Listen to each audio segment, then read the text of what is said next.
Hello student, I hope ਤੁਸੀਂ ਸਾਰੇ ਠੀਕ ਠਾਕ ਹੋ ਤੇ ਆਪਣੀ ਪੜ੍ਹਾਈ ਦਾ ਚੰਗੀ ਤਰ੍ਹਾਂ ਧਿਆਨ ਰੱਖ ਰਹੇ ਹੋ ਤੇ ਆਪਣੀ ਸਿਹਤ ਦਾ ਵੀ। ਤਾਂ ਹੁਣ ਅਸੀਂ ਅੱਜ ਆਪਣਾ ਟੌਪਿਕ ਕਰ ਦਿਆਂਗੇ ਅਰਥ ਸ਼ਾਸਤਰ, ਇਤਿਹਾਸ ਅਤੇ ਸਮਾਜ ਸ਼ਾਸਤਰ ਨਾਲ ਰਾਜਨੀਤੀ ਸ਼ਾਸਤਰ ਦੇ ਸੰਬੰਧ। ਅਸੀਂ ਇਹਦੇ ਬਾਰੇ ਅੱਜ ਪੜ੍ਹਾਂਗੇ। ਤਾਂ ਰਾਜਨੀਤੀ ਸ਼ਾਸਤਰ ਇੱਕ ਸਮਾਜ ਵਿਗਿਆਨ ਹੈ ਜੋ ਕਿ ਸਿਧਾਂਤਕ ਦ੍ਰਿਸ਼ਟੀਕੋਣ ਤੋਂ ਮਾਨਵ ਜੀਵਨ ਦੇ ਰਾਜਨੀਤਿਕ ਪੱਖ ਨਾਲ ਸੰਬੰਧਿਤ ਹੈ।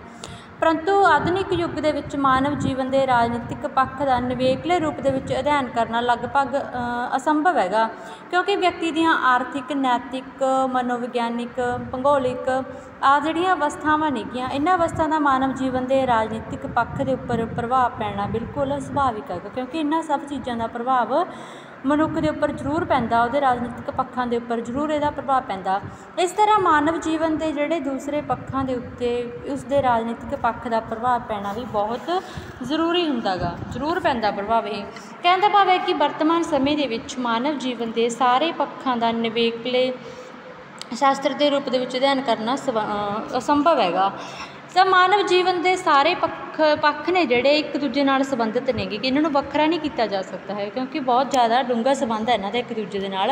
ਪ੍ਰੋਫੈਸਰ ਗਾਰਨਰ ਨੇ ਆਪਣੇ ਸ਼ਬਦਾਂ ਦੇ ਵਿੱਚ ਕਿਹਾ ਹੈ ਕਿ ਦੂਸਰੇ ਸੰਬੰਧਿਤ ਵਿਗਿਆਨਾਂ ਦੇ ਗਿਆਨ ਤੋਂ ਬਿਨਾਂ ਰਾਜਨੀਤੀ ਸ਼ਾਸਤਰ ਨੂੰ ਰਾਜ ਦੇ ਪੂਰਨ ਵਿਗਿਆਨ ਦੇ ਰੂਪ ਵਿੱਚ ਸਮਝਣਾ ਉਸੇ ਤਰ੍ਹਾਂ ਕਠਿਨ ਹੈ ਜਿਸ ਤਰ੍ਹਾਂ ਰਸਾਇਣ ਵਿਗਿਆਨ ਦੇ ਗਿਆਨ ਤੋਂ ਬਿਨਾਂ ਜੀਵ ਵਿਗਿਆਨ ਨੂੰ ਅਤੇ ਗਣਿਤ ਦੇ ਗਿਆਨ ਤੋਂ ਬਿਨਾਂ ਜੰਤਰ ਵਿਗਿਆਨ ਨੂੰ ਸਮਝਣਾ। ਤਾਂ ਦਰਅਸਲ ਕੋਈ ਵੀ ਸਮਾਜਿਕ ਵਿਗਿਆਨ ਨਿਵੇਕਲੇ ਰੂਪ ਦੇ ਵਿੱਚ ਮਾਨਵ ਜੀਵਨ ਦਾ ਸੰਪੂਰਨ ਅਧਿਐਨ ਨਹੀਂ ਕਰ ਸਕਦਾ। ਸਮਾਜ ਸ਼ਾਸਤਰ, ਇਤਿਹਾਸ, ਅਰਥ ਸ਼ਾਸਤਰ, ਨੀਤੀ ਸ਼ਾਸਤਰ, ਮਨੋਵਿਗਿਆਨ, ਰਾਜਨੀਤਿਕ ਵਿਗਿਆਨ ਦੇ ਜਿਹੜੇ ਵਿਸ਼ੇ ਨੇਗੇ, ਇਹ ਸਮਾਜਿਕ ਵਿਗਿਆਨਾਂ ਦਾ ਆਪਸ ਦੇ ਵਿੱਚ ਅਟੁੱਟ ਸੰਬੰਧ ਹੈ, ਇਹਨਾਂ ਦਾ ਆਪਸ ਦੇ ਵਿੱਚ ਬਹੁਤ ਹੀ ਡੂੰਘਾ ਰਿਸ਼ਤਾ ਗਾ। ਤਾਂ ਇੱਕ ਵਿਗਿਆਨ ਦਾ ਅਧਿਐਨ ਜਦੋਂ ਅਸੀਂ ਇੱਕ ਵਿਗਿਆਨ ਦਾ ਅਧਿਐਨ ਕਰਦੇ ਹਾਂ ਤਾਂ ਦੂਸਰੇ ਵਿਗਿਆਨ ਦੇ ਅਧਿਐਨ ਤੋਂ ਬਿਨਾਂ ਉਹ ਅਧੂਰਾ ਰਹਿੰਦਾ, ਕਦੇ ਪੂਰਾ ਨਹੀਂ ਹੋ ਸਕਦਾ, ਕਿਉਂਕਿ ਅਗਰ ਅਸੀਂ ਇੱਕ ਵਿਗਿਆਨ ਦਾ ਅਧਿਐਨ ਕਰਾਂਗੇ ਤਾਂ ਸਾਨੂੰ ਉਹਦੇ ਨਾਲ ਸੰਬੰਧਿਤ ਦੂਸਰੇ ਵਿਗਿਆਨ ਦਾ ਅਧਿਐਨ ਕਰਨਾ ਹੀ ਪਊਗਾ, ਫਿਰ ਹੀ ਸਾਡਾ ਜਿਹੜਾ ਅਧਿਐਨ ਹੈ ਸੰਪੂਰਨ ਹੋਊਗਾ ਅਤੇ ਸੰਪੂਰਨ ਮੰਨਿਆ ਜਾਊਗਾ। ਠੀਕ ਹੈ। ਤਾਂ ਇਹਨਾਂ ਜਿਹੜੇ ਸਮਾਜਿਕ ਵਿਗਿਆਨ ਨੇਗੇ, ਇਹ ਜਿਹੜੇ ਸਾਡੇ ਸੋਸ਼ਲ ਸਾਇੰਸਿਸ ਨੇ, ਇਹਨਾਂ ਦਾ ਆਪਸ ਦੇ ਵਿੱਚ ਬਹੁਤ ਹੀ ਜ਼ਿਆਦਾ ਡੂੰਘਾ ਸੰਬੰਧ ਹੈਗਾ। ਤਾਂ ਰਾਜਨੀਤੀ ਸ਼ਾਸਤਰ ਭਾਵੇਂ ਵਿਅਕਤੀ ਦੇ ਕੇਵਲ ਰਾਜਨੀਤਿਕ ਪੱਖ ਨਾਲ ਹੀ ਸੰਬੰਧਿਤ ਹੈ, ਪਰੰਤੂ ਮਾਨਵ ਜੀਵਨ ਦੇ ਦੂਸਰੇ ਪੱਖਾਂ ਦਾ ਅਧਿਐਨ ਕਰਨ ਵਾਲੇ ਸਮਾਜਿਕ ਵਿਗਿਆਨਾਂ ਨਾਲ ਵੀ ਇਸਦਾ ਗੂੜਾ ਸੰਬੰਧ ਹੈਗਾ।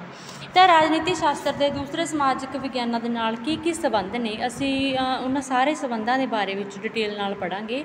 ਸਭ ਤੋਂ ਪਹਿਲਾਂ ਅਸੀਂ ਕਰਦੇ ਹਾਂ ਕਿ ਰਾਜਨੀਤੀ ਵਿਗਿਆਨ ਅਤੇ ਅਰਥ ਸ਼ਾਸਤਰ, ਕਿ ਰਾਜਨੀਤੀ ਵਿਗਿਆਨ ਦਾ ਅਰਥ ਸ਼ਾਸਤਰ ਯਾਨੀ ਕਿ ਇਕਨੋਮਿਕਸ ਦੇ ਨਾਲ ਪੋਲੀਟੀਕਲ ਸਾਇੰਸ ਦਾ ਕੀ ਰਿਲੇਸ਼ਨ ਹੈ, ਕੀ ਸੰਬੰਧ ਹੈ। ਤਾਂ ਸਭ ਤੋਂ ਪਹਿਲਾਂ ਅਸੀਂ ਜਾਣਦੇ ਹਾਂ ਕਿ ਅਰਥ ਸ਼ਾਸਤਰ ਕੀ ਹੁੰਦਾ ਹੈਗਾ। ਅਰਥ ਸ਼ਾਸਤਰ ਕੀ ਹੈ ਜਾਂ ਵਟ ਇਜ਼ ਇਕਨੋਮਿਕਸ। ਤਾਂ ਰਾਜਨੀਤੀ ਸ਼ਾਸਤਰ ਅਤੇ ਅਰਥ ਸ਼ਾਸਤਰ ਭਾਵੇਂ ਦੋ ਵੱਖ-ਵੱਖ ਰਾਜਨੀਤਿਕ ਵਿਗਿਆਨ ਨੇ, ਪਰੰਤੂ ਫਿਰ ਵੀ ਇਹਨਾਂ ਦੋਹਾਂ ਦੇ ਵਿੱਚ ਆਪਸ ਦੇ ਵਿੱਚ ਬਹੁਤ ਨੇੜੇ ਦਾ ਅਤੇ ਬਹੁਤ ਡੂੰਘਾ ਸੰਬੰਧ ਹੈਗਾ। ਪਹਿਲਾਂ ਅਰਥ ਸ਼ਾਸਤਰ ਨੂੰ ਰਾਜਨੀਤੀ ਦਾ ਹੀ ਭਾਗ ਮੰਨਿਆ ਜਾਂਦਾ ਸੀਗਾ, ਕਿ ਅਰਥ ਸ਼ਾਸਤਰ ਨੂੰ ਰਾਜਨੀਤੀ ਦਾ ਭਾਗ ਮੰਨ ਲਿਆ ਜਾਂਦਾ ਸੀ। ਯੂਨਾਨੀ ਵਿਦਵਾਨ ਜਿਹੜੇ ਗ੍ਰੀਕ ਦੇ ਵਿਦਵਾਨ ਸੀ, ਉਹਨਾਂ ਨੇ ਅਰਥ ਸ਼ਾਸਤਰ ਨੂੰ ਰਾਜਨੀਤਿਕ ਆਰਥਿਕਤਾ ਦਾ ਨਾਮ ਦਿੱਤਾ, ਜੋ ਉਹਨਾਂ ਦਾ ਵਿਚਾਰ ਸੀ ਕਿ ਰਾਜ ਲਈ ਮਾਲੀਆ ਦੀ ਵਿਵਸਥਾ ਕਰਨ ਦੀ ਇੱਕ ਕਲਾ ਹੈ। ਉਹ ਕਹਿੰਦੇ ਸੀ ਕਿ ਰਾਜ ਲਈ ਮਾਲੀਆ ਦੀ ਵਿਵਸਥਾ ਕਰਨ ਦੀ ਇੱਕ ਕਲਾ ਨੂੰ ਅਸੀਂ ਕੀ ਕਹਿੰਦੇ ਹਾਂ, ਇਕਨੋਮਿਕਸ ਕਹਿੰਦੇ ਹੈਗੇ, ਇਕੋਨਮੀ ਕਹਿੰਦੇ ਹਾਂ। ਤਾਂ ਪਰੰਤੂ ਆਧੁਨਿਕ ਯੁੱਗ ਦੇ ਵਿੱਚ ਇਹ ਵਿਚਾਰ ਪ੍ਰਵਾਨ ਨਹੀਂ ਕੀਤਾ ਜਾਂਦਾ। ਅਰਥ ਸ਼ਾਸਤਰ ਨੂੰ ਇੱਕ ਸੁਤੰਤਰ ਸਮਾਜਿਕ ਵਿਗਿਆਨ ਦੇ ਰੂਪ ਵਿੱਚ ਪ੍ਰਵਾਨ ਕੀਤਾ ਜਾਂਦਾ ਹੈ, ਕਿ ਇਹ ਇੱਕ ਸੁਤੰਤਰ ਵਿਸ਼ਾ ਗਾ। ਅਰਥ ਸ਼ਾਸਤਰ ਨੂੰ ਜਦੋਂ ਪ੍ਰਾਚੀਨ ਕਾਲ ਦੇ ਵਿੱਚ ਰਾਜਨੀਤਿਕ ਆਰਥਿਕਤਾ ਦਾ ਨਾਮ ਦਿੱਤਾ ਜਾਂਦਾ ਸੀਗਾ, ਤਾਂ ਉਸ ਸਮੇਂ ਇਸ ਨੂੰ ਸਮਾਜ ਵਿਗਿਆਨ ਦਾ ਇੱਕ ਭਾਗ ਹੀ ਮੰਨਿਆ ਜਾਂਦਾ ਸੀਗਾ, ਅਤੇ ਇਹਦਾ ਮੁੱਖ ਉਦੇਸ਼ ਅਜਿਹੀਆਂ ਵਿਧੀਆਂ ਦੀ ਭਾਲ ਕਰਨਾ ਸੀ ਜਿਸ ਦੇ ਦੁਆਰਾ ਰਾਜ ਨੂੰ ਸ਼ਕਤੀਸ਼ਾਲੀ ਅਤੇ ਅਮੀਰ ਬਣਾਇਆ ਜਾ ਸਕੇ, ਕਿ ਰਾਜ ਨੂੰ ਅਸੀਂ ਅਮੀਰ ਬਣਾ ਸਕੀਏ। ਇਹ ਹੁੰਦਾ ਸੀ ਪਹਿਲਾਂ ਦੇ ਸਮੇਂ ਦੇ ਵਿੱਚ। ਪਰੰਤੂ ਅਜੋਕੇ ਸਮੇਂ ਦੇ ਵਿੱਚ, ਵਰਤਮਾਨ ਦੇ ਵਿੱਚ, ਪ੍ਰੈਜੈਂਟ ਟਾਈਮ ਦੇ ਵਿੱਚ ਜਿਹੜਾ ਅਰਥ ਸ਼ਾਸਤਰ ਦਾ ਖੇਤਰ ਹੈ ਹੋਰ ਵੀ ਬਹੁਤ ਜ਼ਿਆਦਾ ਵਿਸ਼ਾਲ ਹੋ ਗਿਆ, ਬਹੁਤ ਜ਼ਿਆਦਾ ਵੱਡਾ ਇਹਦਾ ਖੇਤਰ ਹੋ ਗਿਆ। ਤਾਂ ਇਸ ਦੇ ਖੇਤਰ ਦੇ ਵਿੱਚ ਹਰ ਵਿਅਕਤੀ, ਜਿਹੜੇ ਸਮਾਜਿਕ ਸਮੂਹ ਨੇ ਜਾਂ ਸੰਸਥਾ ਸ਼ਾਮਲ ਹੈਗੀ ਜੋ ਧਨ ਦੇ ਉਤਪਾਦਨ, ਵੰਡ ਅਤੇ ਖਪਤ ਨਾਲ ਸੰਬੰਧਿਤ ਹੈ। ਇਸ ਦੇ ਉਲਟ ਰਾਜਨੀਤੀ ਸ਼ਾਸਤਰ ਰਾਜ ਅਤੇ ਸਰਕਾਰ ਦਾ ਅਧਿਐਨ ਹੈ। ਠੀਕ ਹੈ। ਵੀ ਜਿਹੜਾ ਹੁਣ ਦਾ ਸਮਾਂ ਇਹਦੇ ਵਿੱਚ ਜਿਹੜਾ ਅਰਥ ਸ਼ਾਸਤਰ ਹੈ ਉਹ ਤਾਂ ਕੀ ਹੈ, ਹਰ ਵਿਅਕਤੀ, ਸਮਾਜਿਕ ਸਮੂਹ ਅਤੇ ਸੰਸਥਾ ਦੇ ਵਿੱਚ ਸ਼ਾਮਿਲ ਹੈ ਕਿ ਜੋ ਧਨ ਦਾ ਉਤਪਾਦਨ ਹੈ, ਵੰਡ ਹੈ, ਉਹਦੀ ਖਪਤ ਹੈ, ਇਹਦੇ ਨਾਲ ਸੰਬੰਧਿਤ ਹੈ। ਪਰ ਜਿਹੜੀ ਰਾਜਨੀਤੀ ਹੈ ਉਹ ਰਾਜ ਅਤੇ ਸਰਕਾਰ ਦਾ ਅਧਿਐਨ ਕਰਦੀ ਹੈਗੀ। ਇਸੇ ਤਰ੍ਹਾਂ ਰਾਜਨੀਤੀ ਵਿਗਿਆਨ ਅਤੇ ਅਰਥ ਸ਼ਾਸਤਰ ਦੇ ਵੱਖ-ਵੱਖ ਖੇਤਰਾਂ ਦੇ ਵਿੱਚ ਸਮਾਜਿਕ ਵਿਗਿਆਨ ਨੇਗੇ। ਇਹਦੇ ਬਾਵਜੂਦ ਵੀ ਦੋਨੇ ਜਿਹੜੇ ਸ਼ਾਸਤਰ ਨੇ ਇੱਕ ਦੂਜੇ ਤੋਂ ਬਹੁਤ ਕੁਝ ਪ੍ਰਾਪਤ ਕਰਦੇ ਨੇ ਅਤੇ ਦੋਨਾਂ ਦੇ ਵਿੱਚ ਕੁਝ ਸਮਾਨਤਾਵਾਂ ਨੇ ਅਤੇ ਕੁਝ ਭਿੰਨਤਾਵਾਂ ਨੇ। ਤਾਂ ਅਸੀਂ ਹੁਣ ਇਹਨਾਂ ਦੋਨਾਂ ਦੇ ਬਾਰੇ ਪੜ੍ਹਦੇ ਹਾਂ ਕਿ ਅਰਥ ਸ਼ਾਸਤਰ ਦੀ ਰਾਜਨੀਤੀ ਨੂੰ ਕੀ ਦੇਣ ਹੈਗੀ। ਠੀਕ ਹੈ ਜੀ, contribution of economics to political science, ਕਿ ਕੀ ਇਹਦੀ ਦੇਣ ਹੈਗੀ ਰਾਜਨੀਤੀ ਨੂੰ। ਤਾਂ ਰਾਜਨੀਤੀ ਸ਼ਾਸਤਰ ਰਾਜ ਨਾਲ ਸੰਬੰਧਿਤ ਸਮੱਸਿਆਵਾਂ ਨੂੰ ਉਦੋਂ ਤੱਕ ਨਾ ਤਾਂ ਠੀਕ ਦੇ ਰੂਪ ਦੇ ਵਿੱਚ ਅਸੀਂ ਸਮਝ ਸਕਦੇ ਹਾਂ ਅਤੇ ਨਾ ਹੀ ਉਹਦਾ ਯੋਗ ਢੰਗ ਦੇ ਨਾਲ ਪ੍ਰਯੋਗ ਕਰਨ ਦਾ ਸੁਝਾਅ ਦੇ ਸਕਦੇ ਹਾਂ, ਜਦੋਂ ਤੱਕ ਕਿ ਵਰਤਮਾਨ ਸਮੱਸਿਆਵਾਂ ਨੂੰ ਆਰਥਿਕ ਆਧਾਰਾਂ ਦੀ ਜਿਹੜੀ ਪੂਰਨ ਜਾਣਕਾਰੀ ਸਾਨੂੰ ਪ੍ਰਾਪਤ ਨਾ ਹੋਵੇ।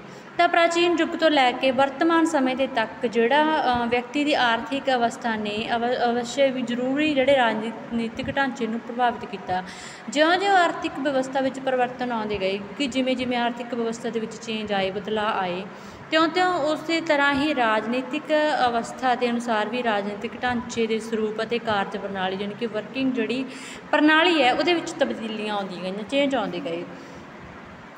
ਤਾਂ ਸੱਚਾਈ ਦਾ ਸਮਰਥਨ ਕਰਦੇ ਹੋਏ ਜਿਹੜੇ ਮਿਸਟਰ ਏਜਲਸ ਨੇਗੇ, ਉਹ ਕਹਿੰਦੇ ਆ ਕਿ ਸਾਰੀਆਂ ਸਮਾਜਿਕ ਤਬਦੀਲੀਆਂ ਅਤੇ ਰਾਜਨੀਤਿਕ ਕ੍ਰਾਂਤੀਆਂ ਦੇ ਮੂਲ ਕਾਰਨ ਨਾ ਤਾਂ ਮਨੁੱਖ ਦੇ ਦਿਲਾਂ ਵਿੱਚ, ਨਾ ਹੀ ਸਦੀਵੀ ਸੱਚ ਅਤੇ ਨਿਆਂ ਸੰਬੰਧੀ ਉਹਨਾਂ ਦੀ ਸੂਝ ਵਿੱਚ ਹਨ, ਸਗੋਂ ਇਹ ਉਤਪਾਦਨ ਅਤੇ ਵਟਾਂਦਰੇ ਦੀ ਵਿਧੀ ਦੇ ਪਰਿਵਰਤਨਾਂ ਦੇ ਵਿੱਚ ਮਿਲਦੇ ਹਨ। ਉਹਨਾਂ ਦੀ ਭਾਲ ਕਿਸੇ ਫਲਸਫੇ ਦੇ ਵਿੱਚੋਂ ਨਹੀਂ, ਸਗੋਂ ਸੰਬੰਧਿਤ ਸਮੇਂ ਦੀ ਅਰਥ ਵਿਵਸਥਾ ਵਿੱਚੋਂ ਕਰਨੀ ਚਾਹੀਦੀ ਹੈ, ਉਹ ਇਹ ਕਹਿੰਦੇ ਨੇ।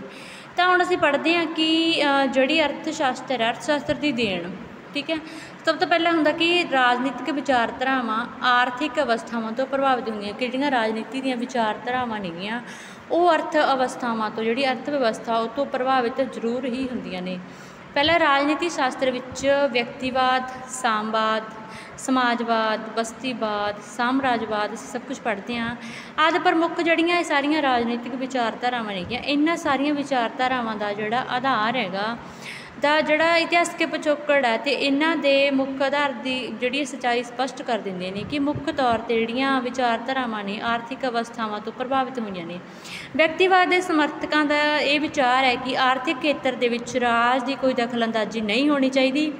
ਰਾਜ ਨੂੰ ਖੁੱਲ੍ਹੇ ਮੁਕਾਬਲੇ ਦੀ ਨੀਤੀ, ਯਾਨੀ ਕਿ ਪੋਲਿਸੀ ਆਫ ਲੈਸੇ ਫੇਅਰ 'ਤੇ ਅਮਲ ਕਰਨਾ ਚਾਹੀਦਾ ਹੈਗਾ। 19ਵੀਂ ਸਦੀ ਦੇ ਵਿੱਚ ਜਿਹੜੇ ਵਿਅਕਤੀਵਾਦੀ ਸੀ, ਉਹਨਾਂ ਦੇ ਵਿਚਾਰ 'ਤੇ ਅਮਲ ਕਰਨ ਨਾਲ ਬੜੇ ਭਿਆਨਕ ਸਿੱਟੇ ਨਿਕਲੇ ਸੀ। ਉਹਨਾਂ ਦੇ ਫਲਸਰੂਪ ਕੀ ਸਾਮਵਾਦੀ ਵਿਚਾਰਧਾਰਾ, ਜਿਹੜੀ ਕਮਿਊਨਿਸਟ ਆਈਡੀਓਲੋਜੀ ਸੀਗੀ, ਇਹਨੇ ਜ਼ੋਰ ਫੜਿਆ ਹੋਇਆ ਸੀ ਉਦੋਂ। ਤਾਂ ਇਸ ਵਿਚਾਰਧਾਰਾ ਦਾ ਮੂਲ ਆਧਾਰ ਹੀ ਆਰਥਿਕ ਅਵਸਥਾ ਸੀਗੀ। ਸਾਮਵਾਦ ਜਿਹੜਾ ਕਮਿਊਨਿਜ਼ਮ ਸੀਗਾ, ਭਾਵੇਂ ਇੱਕ ਰਾਜਨੀਤਿਕ ਵਿਚਾਰਧਾਰਾ ਹੈਗੀ, ਪਰੰਤੂ ਫਿਰ ਵੀ ਇਹਦੇ ਵਿੱਚ ਜਿਹੜਾ ਮੁੱਖ ਆਧਾਰ ਆਰਥਿਕ ਹੀ ਸੀਗਾ, ਆਰਥਿਕ ਹੀ ਇਹਦਾ ਮੁੱਖ ਆਧਾਰ ਸੀ। ਤਾਂ ਇਹਦੇ ਉਦੇਸ਼ਾਂ ਦਾ ਸੰਬੰਧ ਵੀ ਆਰਥਿਕ ਅਵਸਥਾ ਦੇ ਨਾਲ ਹੀ ਸੀਗਾ। ਤਾਂ ਆਰਥਿਕ ਲੁੱਟ ਖਸੁੱਟ ਦੀ ਸਮਾਪਤੀ, ਆਰਥਿਕ ਸਮਾਨਤਾ, ਸਭ ਵਿਅਕਤੀਆਂ ਦੀਆਂ ਆਰਥਿਕ ਲੋੜਾਂ ਦੀ ਪੂਰਤੀ ਜਿਹੜੀ ਸੀਗੀ, ਉਹ ਸਾਮਵਾਦ ਦੇ ਉਦੇਸ਼ ਦੇ ਆਰਥਿਕ ਆਧਾਰਾਂ ਦਾ ਪ੍ਰਤੱਖ ਪ੍ਰਮਾਣ ਸੀਗੀ।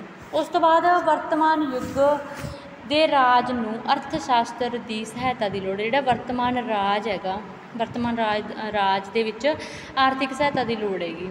ਤਾਂ ਵਰਤਮਾਨ ਜਿਹੜਾ ਕਲਿਆਣਕਾਰੀ ਰਾਜ ਦੀਆਂ ਮੁੱਖ ਸਮੱਸਿਆਵਾਂ ਆਰਥਿਕ ਸਰੂਪ ਦੀਆਂ ਹੀ ਹੁੰਦੀਆਂ ਨੇ, ਹੈ ਨਾ।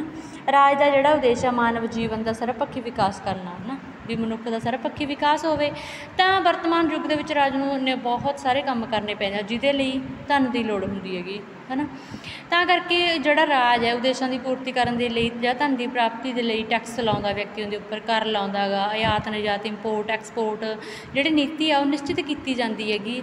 ਤਾਂ ਕਰਕੇ ਵੀ ਸਾਨੂੰ ਇੱਥੇ ਅਰਥ ਸ਼ਾਸਤਰ ਦੀ ਰਾਜਨੀਤੀ ਦੇ ਵਿੱਚ ਲੋੜ ਪੈਂਦੀ ਹੈ। ਤਾਂ ਅਸੀਂ ਕਹਿ ਸਕਦੇ ਹਾਂ ਕਿ ਅਰਥ ਸ਼ਾਸਤਰ ਦੀ ਰਾਜਨੀਤੀ ਦਾ ਆਪਸ ਦੇ ਵਿੱਚ ਸੰਬੰਧ ਹੈ।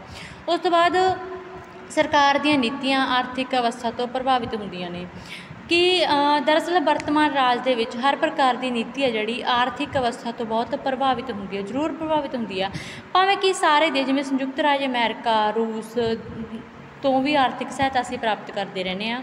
ਹੈ ਨਾ। ਭਾਵੇਂ ਅਜਿਹੇ ਦੇਸ਼ਾਂ ਦੇ ਨੇਤਾ ਭਾਵੇਂ ਆਪਣੇ ਭਾਸ਼ਣਾਂ ਦੇ ਵਿੱਚ ਇਸ ਗੱਲ ਦਾ ਦਾਅਵਾ ਕਰਦੇ ਆ ਕਿ ਵਿਦੇਸ਼ੀ ਅਤੇ ਘਰੇਲੂ ਨੀਤੀ ਬਾਹਰਲੇ ਦਬਾਅ ਤੋਂ ਸੁਤੰਤਰ ਹੈ, ਪਰ ਸੱਚਾਈ ਇਹ ਹੈ ਕਿ ਆਰਥਿਕ ਸਹਾਇਤਾ ਦੇਣ ਵਾਲੇ ਦੇਸ਼ ਅਤੇ ਸਹਾਇਤਾ ਪ੍ਰਾਪਤ ਕਰਨ ਵਾਲੇ ਦੇਸ਼ ਮਤਲਬ ਇਹਨਾਂ ਦੀ ਨੀਤੀਆਂ ਆਪਸ ਦੇ ਵਿੱਚ ਇੱਕ ਦੂਜੇ 'ਤੇ ਦਬਾਅ ਪਾਉਂਦੇ ਰਹਿੰਦੇ ਨੇ ਕਿ ਸਾਨੂੰ ਕਿਸੇ ਨਾ ਕਿਸੇ ਤਰ੍ਹਾਂ ਵੀ ਡਿਪੈਂਡ ਹੋਣਾ ਹੀ ਪੈਂਦਾ ਗਾ ਇਕਨੋਮਿਕ ਅਵਸਥਾ ਦੇ ਉੱਪਰ। ਉਸ ਤੋਂ ਬਾਅਦ ਆਰਥਿਕ ਅਵਸਥਾਵਾਂ ਰਾਜਨੀਤਿਕ ਢਾਂਚੇ ਦੀ ਕਾਰਜਸ਼ੀਲਤਾ ਨੂੰ ਪ੍ਰਭਾਵਿਤ ਕਰਦੀਆਂ ਨੇਗੀਆਂ। ਤਾਂ ਆਰਥਿਕ ਅਵਸਥਾ ਕਿਹੜੀਆਂ ਹੋ ਗਈਆਂ, ਜਿਵੇਂ ਕਿ ਆਰਥਿਕ ਅਸੰਤੁਸ਼ਟਤਾ, ਆਰਥਿਕ ਅਸਮਾਨਤਾ, ਗਰੀਬੀ, ਬੇਰੁਜ਼ਗਾਰੀ, ਇਹ ਸਾਰੀਆਂ ਚੀਜ਼ਾਂ ਨੇ ਜਿਹੜੀਆਂ ਰਾਜਨੀਤਿਕ ਢਾਂਚੇ ਦੇ ਲਈ ਇੱਕ ਵੱਡਾ ਖਤਰਾ ਹੁੰਦੀਆਂ ਨੇ, ਕਿਉਂਕਿ ਅਜਿਹੀਆਂ ਅਵਸਥਾਵਾਂ ਦੇ ਵਿੱਚ ਸੁਭਾਵਿਕ ਹੀ ਹੈ ਕਿ ਇਹ ਕ੍ਰਾਂਤੀ ਨੂੰ ਜਨਮ ਦਿੰਦੀਆਂ ਨੇ, ਕਿਉਂਕਿ ਕੋਈ ਦੇਸ਼ ਬਹੁਤ ਜ਼ਿਆਦਾ ਗਰੀਬ ਹੋਊਗਾ ਤਾਂ ਉੱਥੋਂ ਲੋਕ ਕ੍ਰਾਂਤੀ ਜ਼ਰੂਰ ਕਰਨਗੇ, ਤਾਂ ਇਹ ਕ੍ਰਾਂਤੀ ਨੂੰ ਜਨਮ ਦਿੰਦੀਆਂ ਨੇ। ਇਸ ਤਰ੍ਹਾਂ ਦੀਆਂ ਜਿਹੜੀਆਂ ਆਰਥਿਕ ਅਵਸਥਾਵਾਂ ਨੇਗੀਆਂ, ਜਦੋਂ ਤੱਕ ਨਾਗਰਿਕ ਆਰਥਿਕ ਪੱਖ ਤੋਂ ਖੁਸ਼ਹਾਲ ਨਹੀਂ ਹੋਣਗੇ, ਸੰਤੁਸ਼ਟ ਨਹੀਂ ਹੋਣਗੇ, ਉਦੋਂ ਤੱਕ ਸਹੀ ਅਰਥਾਂ ਦੇ ਵਿੱਚ ਕਲਿਆਣਕਾਰੀ ਰਾਜ ਦੀ ਸਥਾਪਨਾ ਕਦੇ ਨਹੀਂ ਹੋ ਸਕਦੀ, ਕਿਉਂਕਿ ਜੇ ਉੱਥੋਂ ਦੇ ਨਾਗਰਿਕਾਂ ਨੂੰ ਹੀ ਜ਼ਰੂਰੀ ਸਹੂਲਤਾਂ ਨਹੀਂ ਮਿਲ ਰਹੀਆਂ ਹੈਗੀਆਂ ਤਾਂ ਜ਼ਰੂਰ ਕ੍ਰਾਂਤੀ ਕਰਨਗੇ, ਤਾਂ ਉੱਥੇ ਅਸੀਂ ਇੱਕ ਕਲਿਆਣਕਾਰੀ ਰਾਜ ਦੀ ਸਥਾਪਨਾ ਨਹੀਂ ਕਰ ਸਕਦੇ। ਤਾਂ ਅਜਿਹੀਆਂ ਸਮੱਸਿਆਵਾਂ ਦੇ ਹੱਲ ਕਰਨ ਦੇ ਲਈ ਦੇਸ਼ ਦੀ ਅਰਥ ਵਿਵਸਥਾ ਜਿਹੜੀ ਹੈ ਉਹਨੂੰ ਸ਼ਕਤੀਸ਼ਾਲੀ ਬਣਾਉਣਾ ਬਹੁਤ ਹੀ ਜ਼ਿਆਦਾ ਜ਼ਰੂਰੀ ਹੈ, ਅਤੇ ਵਰਤਮਾਨ ਜਿਹੜਾ ਕਲਿਆਣਕਾਰੀ ਰਾਜ ਨੂੰ ਅਰਥ ਸ਼ਾਸਤਰੀਆਂ 'ਤੇ ਨਿਰਭਰ ਜ਼ਰੂਰ ਹੋਣਾ ਪੈਂਦਾ ਗਾ। ਤਾਂ ਰਾਜਨੀਤੀ ਸ਼ਾਸਤਰ ਅਰਥ ਸ਼ਾਸਤਰ ਦੇ ਸਿਧਾਂਤ ਦੀ ਸਹਾਇਤਾ ਤੋਂ ਬਿਨਾਂ ਵਰਤਮਾਨ ਰਾਜ ਦੀਆਂ ਸਮੱਸਿਆਵਾਂ ਦਾ ਠੀਕ ਰੂਪ ਦੇ ਵਿੱਚ ਅਧਿਐਨ ਨਹੀਂ ਕਰ ਸਕਦਾ। ਤਾਂ ਅਸੀਂ ਕਹਿ ਸਕਦੇ ਹਾਂ ਕਿ ਅਰਥ ਸ਼ਾਸਤਰ ਅਤੇ ਰਾਜਨੀਤੀ ਸ਼ਾਸਤਰ ਦੇ ਵਿੱਚ ਬਹੁਤ ਜ਼ਿਆਦਾ ਸੰਬੰਧ ਹੈ, ਅਤੇ ਅਰਥ ਸ਼ਾਸਤਰ ਦੀ ਰਾਜਨੀਤੀ ਨੂੰ ਬਹੁਤ ਵੱਡੀ ਦੇਣ ਹੈ। ਆਈ ਹੋਪ ਤੁਹਾਨੂੰ ਇਹ ਅਰਥ ਸ਼ਾਸਤਰ ਅਤੇ ਰਾਜਨੀਤੀ ਸ਼ਾਸਤਰ ਦੇ ਵਿੱਚ ਜੋ ਸੰਬੰਧ ਹੈ, ਜੋ ਇੱਕ ਦੂਜੇ ਨੂੰ ਇਹਨਾਂ ਦੀ ਦੇਣ ਹੈ, ਚੰਗੀ ਤਰ੍ਹਾਂ ਸਮਝ ਆ ਗਈ ਹੋਊਗੀ। So thank you.